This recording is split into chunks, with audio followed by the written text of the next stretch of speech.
So today we're taking a look at the Acer Swift X14, and this is kind of interesting because the price point of this undercuts a lot of the RTX 4050 competition. This is retailing for $1399 at B&H, and if you take something like the Gigabyte Aero 14, that's $1650.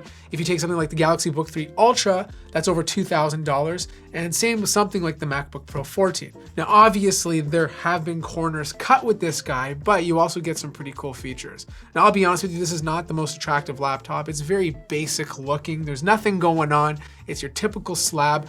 The lid is clean. You do have a little bit of flex on the top, but it still feels very rigid. The Acer logo's at the top as well. You do have tons of I/O though. For example, on the left-hand side, you have your HDMI 2.1 port, USB-A port, this is 3.2, two Thunderbolt 4 ports, audio jack, and of course, on the right-hand side, you have a Kensington lock, another USB-A port, and a micro SD card slot. So lots of I/O for a 14-inch laptop. On the back, there's nothing. It's nice and clean, and all you see is the Swift wording. Now, it's a fairly light laptop. It's about 3.35 pounds plus the power brick, which is not that big. So it's very easy to carry around.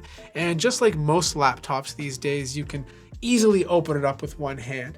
The display doesn't go all the way flat to the table, but it's your pretty standard degree of how it should be.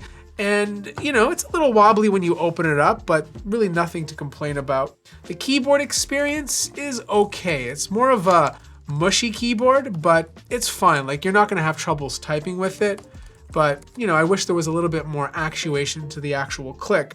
The one thing I don't like is Acer's marketing material because it's so misleading, you know? They call this an ocean glass touchpad. But if you look at the wording, there's TM at the top right-hand corner. And if you dig a little bit deeper and read exactly what they mean by ocean glass, it's plastic of the sea. It's their way of saying they're taking all the plastic and they're using it to create a touchpad to have a glass-like experience. This is cheesy, scummy marketing at its best. It's a plastic touchpad. That's all you need to know. Sticker placement is all over the place. We have the iSafe guy hiding out in the right-hand corner of the laptop.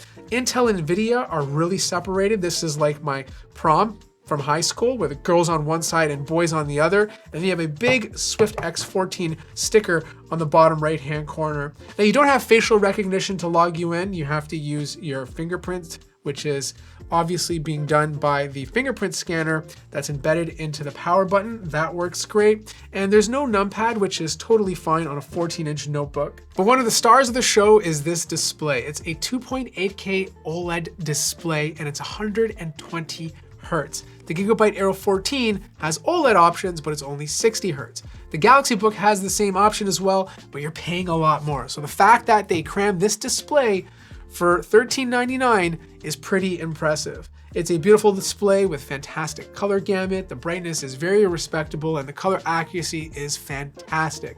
If you're gaming or content creating or doing anything with your eyeballs, you're absolutely going to love this. Even PWM flicker is good on this. Like, it doesn't even kick in until you're about like 10 to 20%, which is crazy because most laptop OLED displays, PWM flicker usually kicks in right under 50%. All right, so this is what the webcam looks like. It's full HD.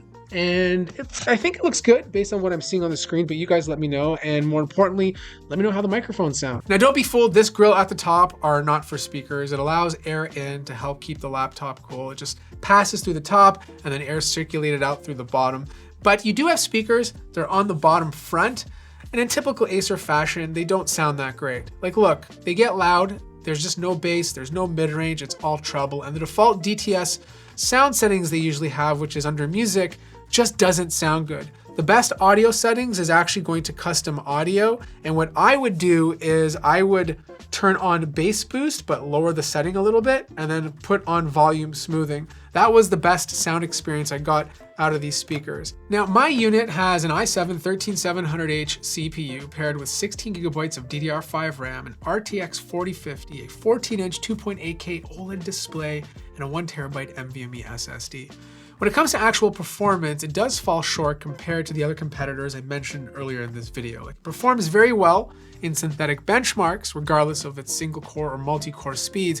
But when you actually start putting other applications to the test, that's where those other laptops perform a bit better. It's not like a milestone better, but there is a difference in terms of overall performance. It still performs fine, right? But you know, when you're comparing it to the other guys, it does fall a little bit short. Even when it comes to Mozilla Firefox compile test, it's a little bit too long for a 13700H. Usually that time frame sits somewhere in the 20-minute mark. But it does have an RTX 4050 inside if you're at the end of the day, which means not only is it good for creative-based applications, you can also do a little gaming.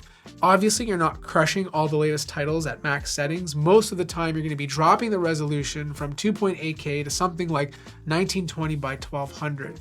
And if you don't mind doing that, you can have a pretty decent gaming experience. If you play older titles like Overwatch or Apex Legends or League of Legends or anything with the Legends name in it, it's going to handle it beautifully. You're going to get beautiful frame rates on the sky. But what is not beautiful is the fan noise. The fans are always on. It doesn't matter what you're doing or what profile you have the laptop in.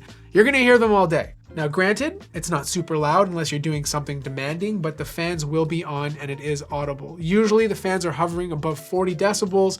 Obviously, if you push this thing to its full potential and put it on turbo mode by hitting function F, the fans will go all the way up to 56 decibels. So you're gonna have to find out which profile you can tolerate the most. In terms of heat management, everything's okay. Nothing really to complain about. The keyboard deck is never getting too hot, and the CPU temps are always in line. So now that I have this laptop open, I now understand why the fans are always on. And when you're doing anything intensive, the performance drops compared to the other 14-inch notebooks that I mentioned.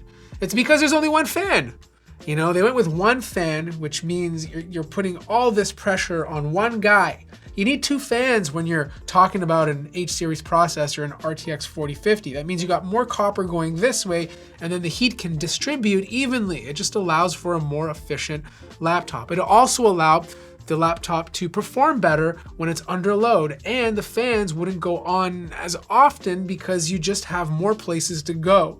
But they went with one fan, and what you get instead is a lot of wasted space on the right-hand side. They could have at least put another drive here, but instead you only get one drive slot right over here. The RAM is not upgradable. It's soldered onto the motherboard, which is very unfortunate.